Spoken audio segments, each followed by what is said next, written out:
ആദ്യമായിട്ട് മലയാള സിനിമയിലെ ചില പ്രശസ്തരായ നടന്മാരുടെയും രാഷ്ട്രീയ നേതാക്കളുടെയും ശബ്ദം അനുകരിച്ചുകൊണ്ട് ഞാൻ എന്റെ മിമിക്രി ആരംഭിക്കുകയാണ്. ആദ്യമായി എല്ലാവർക്കും സുപരിചിതമായ പരിപാടിയായ കണ്ണാടിയുടെ അവതാരകനായ ശ്രീ ടി എൻ ഗോപകുമാറിനെ അനുകരിച്ചുകൊണ്ട് ഞാൻ എന്റെ മിമിക്രി ആരംഭിക്കുകയാണ്. Shri T N Gopakumar.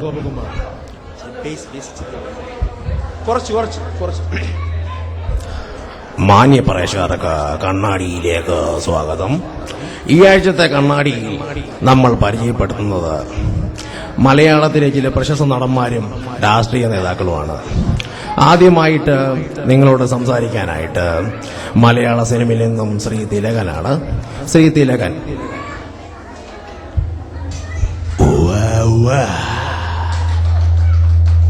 ഒലത്തും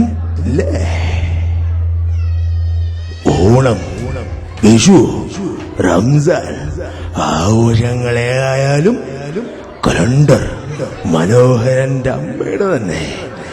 എന്നാ പിന്നെ കാണാം. അടുത്തായിട്ട് നമ്മളുടെ മുഖ്യമന്ത്രിയായ ശ്രീ ഉമ്മൻചാണ്ടിയാണ്. ശ്രീ ഉമ്മൻചാണ്ടി.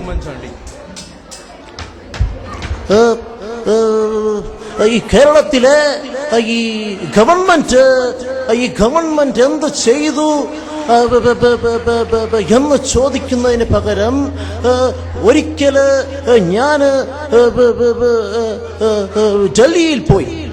അവിടെ ചെന്നപ്പം ഒരു പാട്ട് കേട്ടു, മിസ്റ്റർ അമീർ ഖാന്റെ തും മേരി അധൂരി പ്യാസ് പ്യാസ്. മേരി എന്തൂരി എന്ന് പാട്ടില് പറഞ്ഞിട്ടില്ല. ഇപ്പം സോളാർ കേസ് നടന്നുകൊണ്ടിരിക്കുകയാണ്.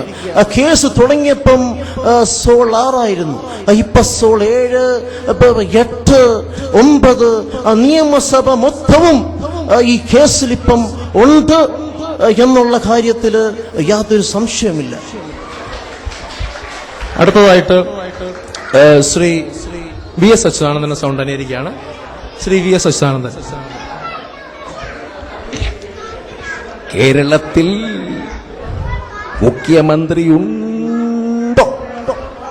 ഇല്ല.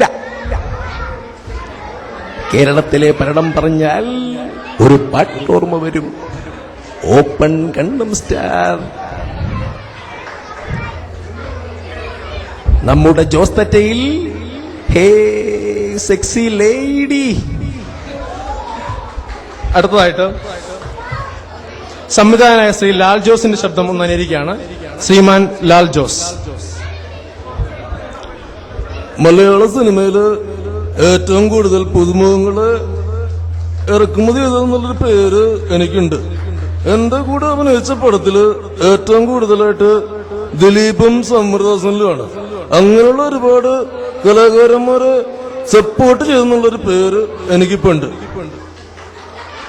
അടുത്തായിട്ട് ശ്രീ ബാബു നമ്പൂതിരി. ബാബു നമ്പൂതിരി. സത്യത്തിൽ രാമായണം കേട്ടപ്പോഴേ എന്റെ ചങ്കം ഒടിച്ചതാ. എന്നിട്ടും തല്ലാതിരുന്നത് CBIയുടെ കേസുകൊണ്ട് മാത്രമാണ്. ഇനിയും അടുത്ത തവണ കാണുന്നതും വരെ നന്ദി, നമസ്കാരം. അടുത്തായിട്ട് ജനാർദ്ദനന്റെ 2 കാലത്തെ ശബ്ദം ഞാൻ അറിയിക്കുകയാണ്. ജനാർദ്ദന്റെ പഴയ സിനിമയിൽ അഭിനയിച്ച ശബ്ദവും അദ്ദേഹത്തിന്റെ ഇപ്പോഴത്തെ ശബ്ദവും പഴയ സൗണ്ട് നമുക്ക് ആദ്യം ഒന്ന് പരിചയപ്പെടാം. പഴയ സിനിമയിലെ ജനാർദ്ദനൻ. ഓഹോ, എത്തപ്പെടുത്തോ ബാച്ചു, എന്തോ ചെയ്യാറ്? CBIക്കാരെ കൊണ്ട് തോറ്റ് ഡബിൾ ഡബ്ബി, ട്രിപ്പിൾ ഡബ്ബി, ആകെ മൊത്തം ഡബ്ബിയാണോ? എന്ത് ചെയ്യാറ്? അതേ ജനാർദ്ദന്റെ ഇപ്പോഴത്തെ ലേറ്റസ്റ്റ് സൗണ്ട് നമുക്ക് നോക്കാം. എടാ എന്തോ തള്ളി ഒടിക്കടാ അവന്റെ കാല്, എത്ര കാലടാ അവന്റെ, അങ്ങനെയല്ലടാ ഇങ്ങനെ, എന്താ പിന്നെ കാണാമെന്ന് പറയടാ തെറ്റി. അടുത്തായിട്ട് മീശമാധവൻ എന്ന ചിത്രത്തിലെ ഇന്ദ്രജിത്തിന്റെ ഡയലോഗ് നമുക്ക് ശ്രദ്ധിക്കാം. മീശമാധവൻ എന്ന ചിത്രത്തിൽ ഇന്ദ്രജിത്ത്. 10-20 കൊല്ലായാലും നമ്പി സർവീസ് തുടങ്ങിയിട്ട് ഇന്നേ വരെ ഒരു പ്രതിയെ ചോദ്യം അറിയും ചെയ്യും. ഇടിച്ച് ചോദ്യം ഉത്തരം പറയും. മാധവൻ, മീശമാധവൻ. നാളെ വരുമ്പോഴേ ഈ മീശ ഇവിടെ കണ്ടേക്കരുത്. കേരടാ മാധവ, വട്ടപ്പേര് വരടാ, പിള്ളച്ചോ പോക്കത്ര ശരിയില്ലെന്ന് തോന്നുന്നു. മാധവൻ, മീശ മാധവൻ, എന്നാ പിന്നെ കാണാം. അടുത്തതായിട്ട് ശ്രീമാൻ ജഗതിയുടെ ശബ്ദം അനുകരിക്കുകയാണ്. ശ്രീ ജഗതി. എന്തോ നാടേത് വിറ്റാമിനിക്കിന്റെ തുറക്കുവട്ടോ, തനിക്കൊരു വിചാരമുണ്ട്. ലണ്ടനിലോ അമേരിക്കയിലോ എങ്ങാട്ടൊക്കെ പോയി കാശുണ്ടാക്കിയത് ഇത് വെറും ഭ്രാന്തലടെ, ആർത്തിബുദ്ധ് ഭ്രാന്തായതാ. എന്റെ ലോകുരാർ കാവിലമ്മേ, ഗ്യാസ് എന്താ പിന്നെ കാണാവിടെ. അടുത്തതായിട്ട് ശ്രീമാൻ ജാഫർ ഇടുക്കി. ജാഫർ.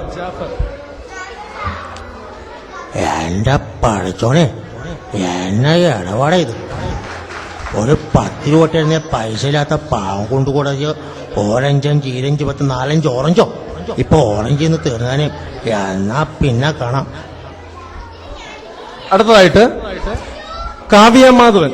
കാവ്യ മാധവന്റെ യഥാർത്ഥ ശബ്ദം അനുകരിക്കുകയാണ്. സിനിമയിൽ കാണുന്നല്ല, കാവ്യ മാധവന്റെ യഥാർത്ഥ ശബ്ദം.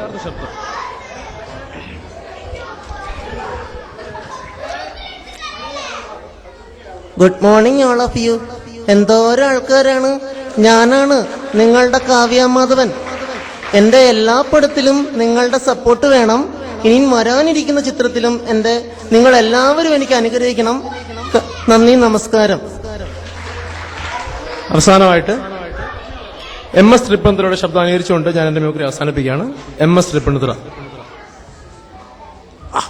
ശിവ ശിവ, ഒഴിവായിരപ്പ, ശംഭോമാദേവ, അമ്പലത്തിൽ പോണ വഴിയാ, അല്ലാന്താ പറയാ, സ്ഥലകാല വൈഭവം.